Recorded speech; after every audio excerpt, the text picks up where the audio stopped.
America. This is Mark A back in effect. Mark A stay in effect. Mark A will always be in effect. Life is a bus, so the service a must. They make you turn up your phone before you get off the bus and make you wanna go home, dog. There's nowhere to run, so you must sleep through day zero to get to day one. And so I'm a chaplain. You guys are whatever you are, right? You specialize in what you do, right? And so I help you from this side, you help me from that side. Mm-hmm. Are you guys abnormal? No, you're doing what you're doing. Am I normal because I'm a chaplain? No, I'm doing what I do. Those worlds are now intersecting. Yes. Right? And that's the normality. That's the normalcy. The problem is whatever we do, because we're arrogant people, whatever we do, we think we're normal and everybody else is abnormal. Yeah. Well, I do have a few questions as far as the chaplain world. Sure. Now, there's a chaplain assistant that's very good friends of mine. I didn't really know what a chaplain's assistant's duties were, and he basically put it out. He was an 11 Bravo initially, and reclassed to. I don't want to butcher the number. I don't remember what it is. It's like 53 something or something like that. 54 something, whatever the MOS designator is. Chaplain assistant. Oh, okay. Yeah. So I didn't know that their primary duty is to keep you alive. That's right. That's it. Yeah, because we don't carry weapons.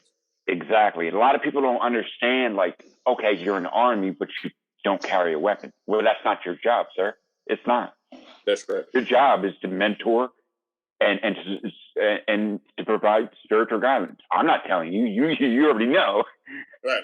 And so what happens is those chaplain assistants get harshly judged. You know why? Exactly. Because people think they're supposed to be religious. No, I'm the religious guy. Mm-hmm. So when they see a chaplain assistant drinking or smoking, they're like, man, what kind of chaplain assistant are you?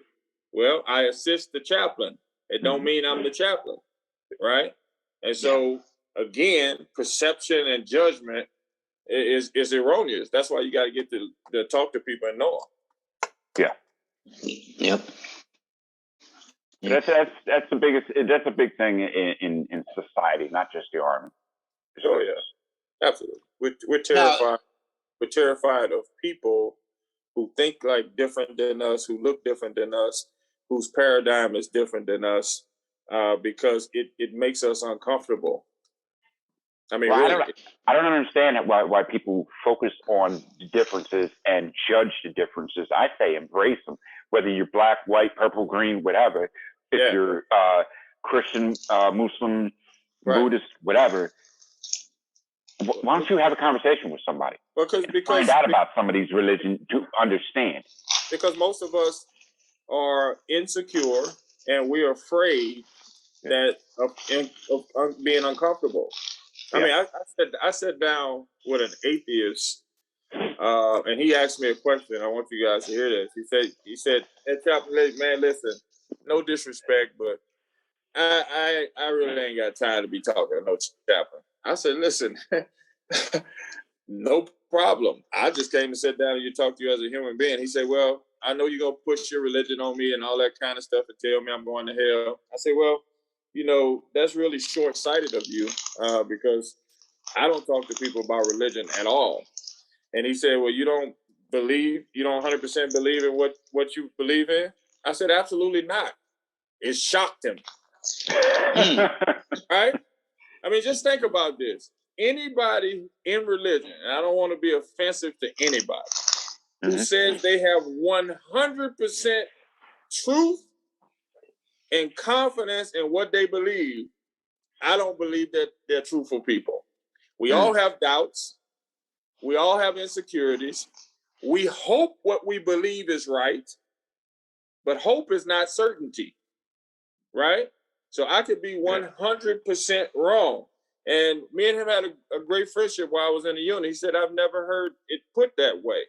Yeah. I said, people put up a front to say they believe in stuff 100%. And I further went on to say, now this shocked them, and it probably shocked you guys too. I said, I don't trust my wife 100%. He said, okay, Chaplain. He said, Chaplain. No. He said, that's too much. I said, brother, let me explain. I said, let's talk to the root of the problem, the root of who we are. Yeah. I said, I have broken promises to myself. I don't even trust myself 100% because I can't. So how can I trust another human being 100%? I say we are hypocritical when we say that. That's true. Is that true? Yeah. That is true. Fact. That is absolute truth. That is absolutely You know true. what I'm saying? So I'm a thinking person. So I said to myself, if I've broken promises to myself, I can't trust another human being 100% because we're all weak. That's right. And that's not being offensive to my wife. That's not being offensive to any of my friends. But I'm just a truth teller. I know I don't trust you 100%. That don't even make sense. It's just being honest. Yeah, that's right. Yep.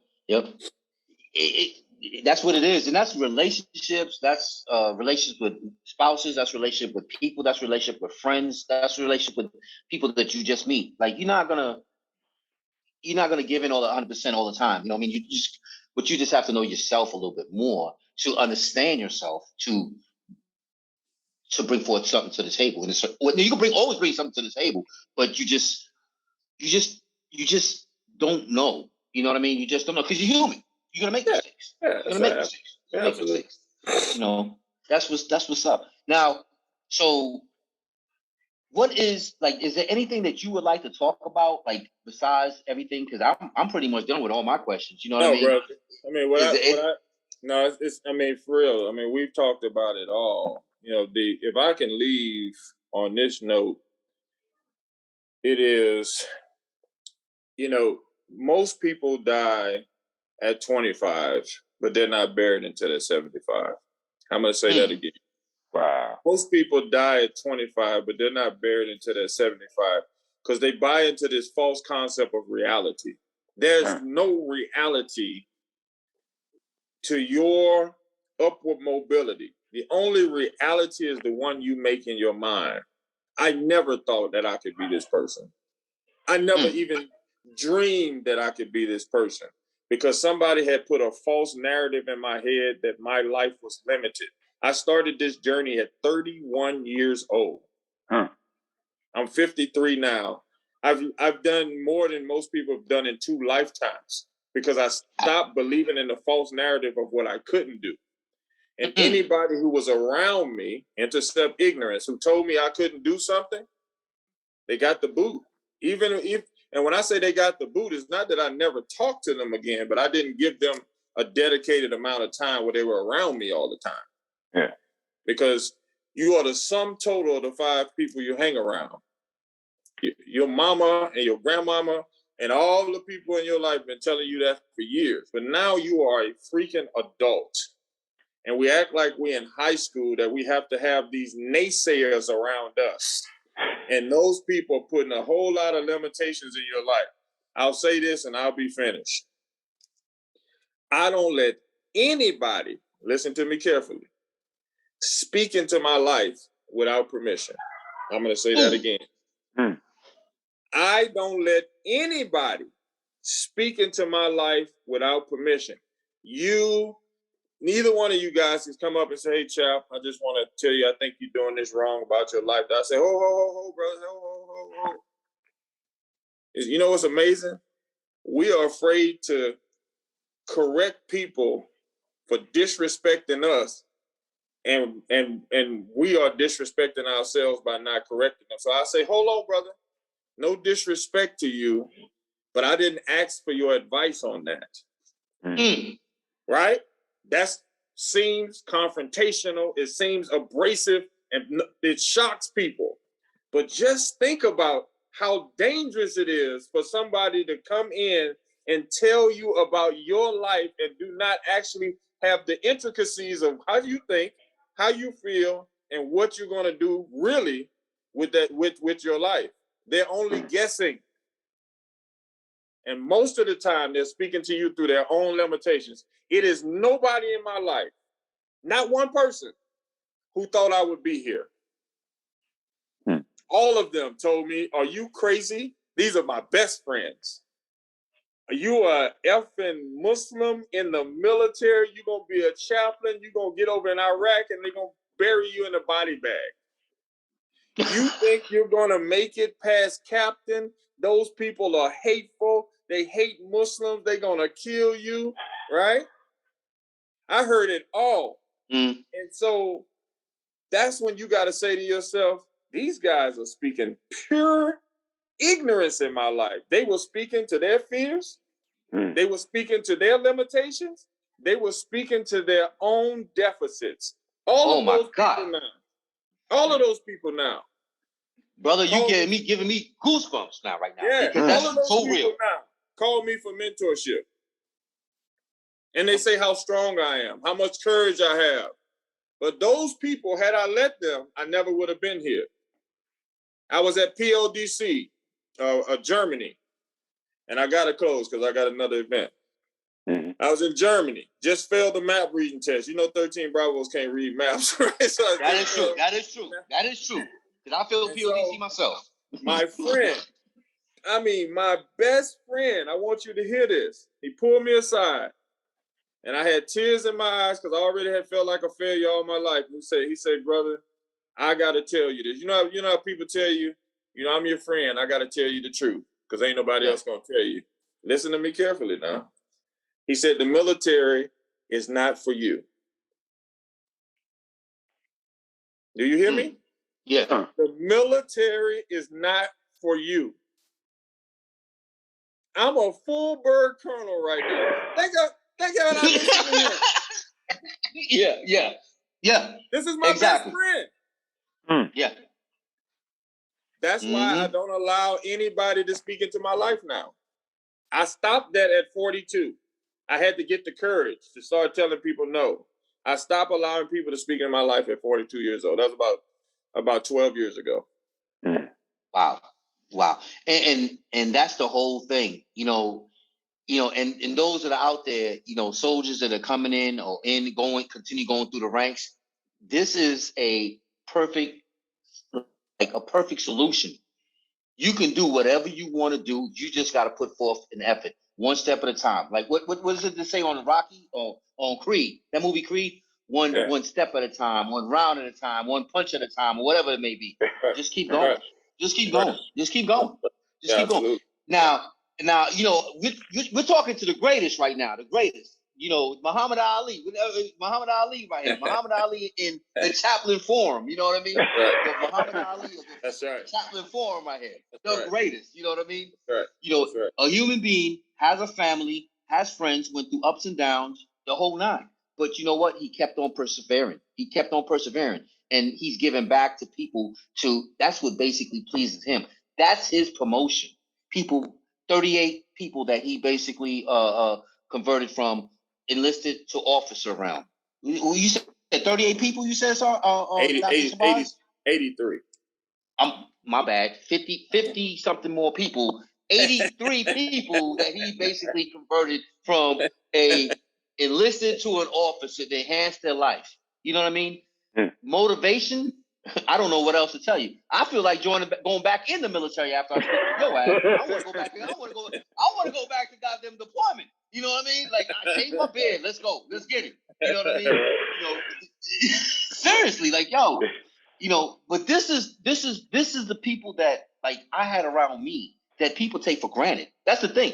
The people that are positive, you take for granted. The people that are negative, that's the one that destroys. Just like having one not so good soldier that you spend 99% of your time on, right? Yeah. Stop spending 99% of your time on something to validate something about yourself and go out there and use that 99% to validate yourself. And personal perseverance. You know what I mean? Validate yourself and go out there and get it because it's there for you. 10 years old, been through deployments, been through situations, family situations prior to even joining the United States military. You know, talking about getting chaptered out the Army after a year in the military. You know, you're probably going to get chaptered for failure to adapt, right? But continue said, no, I'm gonna stay in this bad boy because he had a mentor, one person, or maybe a few people. Because I'm sure your wife, Dr. Shabazz, helped you throughout all these years as well. Yeah, you know, and your family. Yeah. You know what I mean? But now has 5 master's degrees, 2 doctorate degrees, and committed the first 25 years of your life and the next 25 years of your life, which is past 25 because you're 54 years old next month, to help others and fix your life. Yeah. That's a testimony. Absolutely. That's a testimony. You know, and that's why I want you to retire, you know, and then come along with me and come along with Apex07. Amen. You know what I mean? Amen. Because we need you, brother. We need you, brother. We need you. We need you, brother. We need you. Let's do You it. know what I mean? We need Let's you. do it. The big iron, the big iron, the big imam. You know what I mean? The big imam. You know, the big imam, baby. Yeah, 6'5", 255 pounds of straight muscle. You know, bench press is 400 pounds, and he's just a regular human being, just like you and me. That's Just right. like you and me. He's Absolutely. a colonel. He's a colonel by day, colonel by trade, but a family man. A family man. Not a colonel. Not Colonel Shabazz. Mr. Shabazz. Daddy. Baby. Honey. You know, father. Granddaddy. Outside the military. Perfect testimony. Right. Thank Perfect you guys testimony. so much for having me, man. I appreciate it. Yeah, man. Yeah, man. And you know, we're gonna keep it going, you know, Dr. Shabazz, man, because you know, I always reach out to you, you know, from time to time, be like, man, I'm going through this right now, you know. Absolutely. Hey, Yeah, what do I need to do? You guys got access to me, man, for sure. And I know I got access to you guys. So let's just keep uplifting each other. I think that's what's important, okay? All right, fellas. Got another event, man. All right, be good. Yep. All right, peace out. Apex07 show out. Peace.